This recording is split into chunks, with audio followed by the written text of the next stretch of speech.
עוד בימים הראשונים של ההיסטוריה, כשהעולם היה קיים רק בתיאוריה, ולא הבדילו בין מחר שלשום ואמש, היו רבים איפה כדאי לשים את השמש. אך דבר אחד הוסכם, אם עקשן הבן אדם, אין סיכוי, אין פיצוי, זה מה שקרה. נתתי לחיי, ירדתי על ברכיי, האמינו לי כולם, למדתי מה זה סתם ונעלבתי. ואז עברו הרבה גשרים מעל המים, וכבר הספיקו להמציא את הצהריים. עוד לא ידעו הם על הגלובוס בצורה, לא באתי מהבית, עגול או איך שבא לו. רק דבר אחד ידעו, ואת זה מיד קבעו, אם סבבה אין תקווה, זה מה שקרה.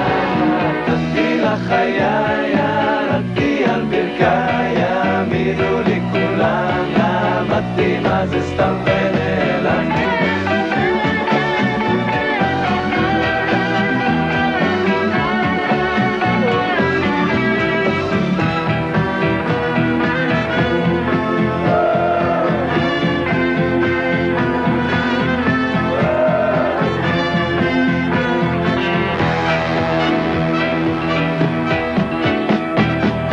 היום תמצא שהנושא בכל ויכוח הוא מה קודם הביצה או התפוח.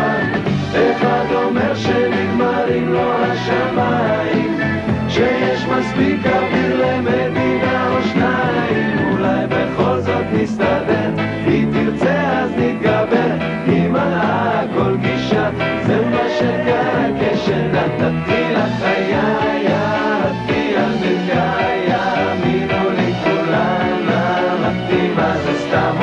נתתי לחיי, ירדתי על ברכיי, האמינו לי כולם, למדתי מה זה סתם.